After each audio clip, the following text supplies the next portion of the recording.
আকাশবাণী আগরতলা। স্থানীয় সংবাদ পড়ছি মনীষা কর্মকার। মুখ্যমন্ত্রী অধ্যাপক ডাক্তার মানিক সাহা বর্ষায় জলবদ্ধতা ও বন্যাপ্রবণ এলাকা চিহ্নিত করে উন্নয়নমূলক পরিকল্পনা গ্রহণ করতে নির্দেশ দিয়েছেন। গতকাল আগরতলায় বর্ষাকালীন দুর্যোগ মোকাবেলা নিয়ে এক উচ্চ পর্যায়ের পর্যালোচনা বৈঠকে তিনি এই নির্দেশ দেন।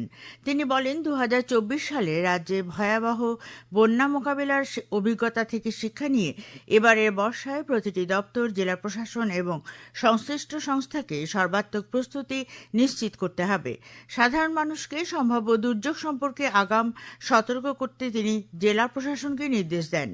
মুখ্যমন্ত্রী বলেন, উদ্ধার কার্যে ব্যবহৃত সরঞ্জাম ও প্রতিটি আশ্রয়কেন্দ্র সর্বদা প্রস্তুত ও ব্যবহারের উপযোগী রাখতে হবে। প্রতিটি জেলায় পর্যাপ্ত খাদ্য সামগ্রী, জ্বালানি, জরুরি সরঞ্জাম মজুত রাখতে তিনি নির্দেশ দিয়েছেন। বৈঠকে পুর নিগমের মেয়র দীপক মজুমদার আগরতলা শহরের জলবদ্ধতা নিরসনে বিভিন্ন পদক্ষেপ সম্পর্কে অবহিত করেন। মুখ্যমন্ত্রী অধ্যাপক ডাক্তার মানিক সাহা বলেছেন, ত্রিপুরা রাজ্য পর্যটক এবং বিনিয়োগকারীদের প্রথম পছন্দ হয়ে উঠেছে। গতকাল আগরতলার শিববাড়ি পুকুরের সৌন্দর্যায়নে একটি অনুষ্ঠানে মুখ্যমন্ত্রী কথা বলেন। তিনি আরো জানান, প্রধানমন্ত্রী আবাস যোজনায় শহর এলাকায় আরো 4,300টি আবাসের জন্য কেন্দ্রীয় সরকারের 107 কোটি 50 লক্ষ টাকা বরাদ্দ করেছে। এর পাশাপাশি সদ্য সমাপ্ত ত্রিপুরা বিজনেস কনক্লেভে 1,21,000 কোটি টাকার লগ্নির জন্য মৌ স্বাক্ষরিত হয়েছে বলে জানান মুখ্যমন্ত্রী। অনুষ্ঠানে মুখ্যমন্ত্রী আরো জানান, 2019 সাল থেকে আগরতলা শহরে প্রায় 24টি পুকুর, জলাশয় ও লেকের সামগ্রিক উন্নয়ন ও সৌন্দর্যায়নে 137 কোটি 10 লক্ষ টাকা ব্যয় করা হয়েছে। পাশাপাশি Pradhan Mantri Awas Yojana, urban, Agartala smart city mission, টুডার বিভিন্ন আবাসন প্রকল্প, আধুনিক জল সরবরাহ ব্যবস্থা, নগর পরিকাঠামো উন্নয়ন এবং বিভিন্ন নাগরিকমুখী প্রকল্পের সফল বাস্তবায়নের মাধ্যমে আগরতলা শহর নতুন পরিচয়ে আত্মপ্রকাশ করেছে। ভবিষ্যতে আরও পুকুর ও জলাশয়ের উন্নয়ন এবং সৌন্দর্যায়নের কাজ পর্যায়ক্রমে বাস্তবায়ন করা হবে। প্রধানমন্ত্রী নরেন্দ্র মোদী বলেছেন, ভারত নিউজিল্যান্ড সম্পর্ক এক উজ্জ্বল ভবিষ্যতের অঙ্গীকারের উপর নির্মিত। গতকাল অকল্যান্ডে একটি সামাজিক অনুষ্ঠানে তিনি একথা বলেন। শ্রী মোদী বলেন, বিশ্বমঞ্চেও ভারত ও নিউজিল্যান্ড একে অপরের বিশ্বস্ত সহযোগী ও মিত্র রাষ্ট্র। ভারত প্রশান্ত মহাসাগরীয় অঞ্চলে শান্তি, স্থিতিশীলতা ও নিরাপত্তার জন্য ভারত ও নিউজিল্যান্ডের মধ্যে পারস্পরিক সহযোগিতা অত্যন্ত গুরুত্বপূর্ণ।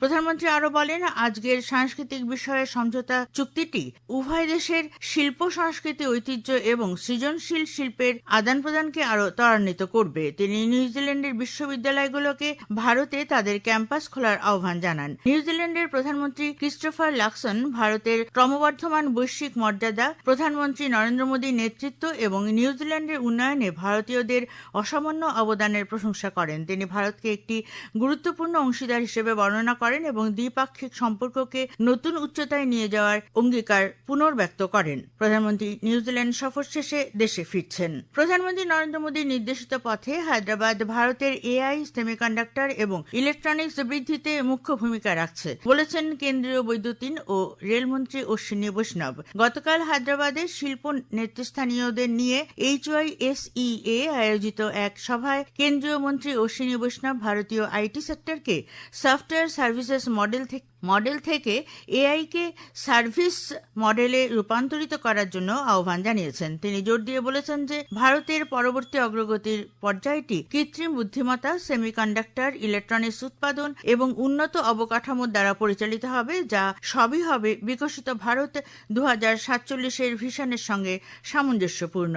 ইন্ডিয়ার food safety and standard authority of India FSSAI গ্রাহকদের কাছ থেকে একাধিক অভিযোগ পাওয়ার পর সুইগি ইনস্টামেটের বিরুদ্ধে 9টি নোটিশ জারি করেছে। এই অভিযোগগুলো 2006 সালের ফুড সেফটি অ্যান্ড স্ট্যান্ডার্ডস অ্যাক্টের পরিপন্থী। একটি সোশ্যাল মিডিয়ার পোস্টে FSSAI বলেছে যে ফুড সুইগি বিজনেস অপারেটরকে বিস্তারিত ব্যাখ্যা সংক্রান্ত রিপোর্ট জমা দেওয়ার নির্দেশ দেওয়া হয়েছে। তা না হলে প্রয়োজনীয় আইনি ব্যবস্থা নেওয়া হবে। গ্রাহকদের অভিযোগে বলা হয়েছে, সুইগি ইনস্টামেটের মাধ্যমে মেয়াদ উত্তীর্ণ, নষ্ট, পচা, দূষিত এবং অন্যান্য নিরাপদ না হওয়া খাবারের পণ্য সরবরাহ করা হয়েছে।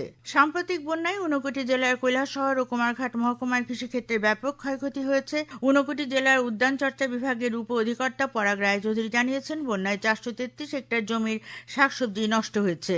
ফিফা বিশ্বকাপ ফুটবলের আজকের গুরুত্বপূর্ণ কোয়ার্টার ফাইনাল ম্যাচে আর্জেন্টিনা ও সুইজারল্যান্ডের মধ্যে খেলা চলছে। বিরতির সময় পর্যন্ত আর্জেন্টিনা 1-0 গোলে এগিয়ে আছে। অন্যদিকে কোয়ার্টার ফাইনালে ইংল্যান্ড 2-1 গোলে নরওয়েকে পরাজিত করে সেমিফাইনালে পৌঁছেছে। আজ দুপুর পর্যন্ত আবহাওয়ার পূর্বাভাসে জানানো হয়েছে আকাশ সাধারণত মেঘলা থাকবে, তবে বজ্রবিদ্যুৎ সহ হালকা থেকে মাঝারি ধরনের বৃষ্টিপাত হবে। আগরতলায় গতকাল সকাল থেকে আজ ভোর পর্যন্ত বৃষ্টিপাতের পরিমাণ ছিল 12 মিলিমিটার। আগরতলায় আজ ভোরে সর্বনিম্ন তাপমাত্রা ছিল 25 ডিগ্রি সেলসিয়াস। দিনের সর্বোচ্চ তাপমাত্রা থাকবে 31 ডিগ্রির কাছাকাছি। স্থানীয় সংবাদ এখনকার মতো শেষ হলেও পরবর্তী বাংলা স্থানীয় সংবাদ প্রচারিত হবে সন্ধে 7:55 মিনিটে।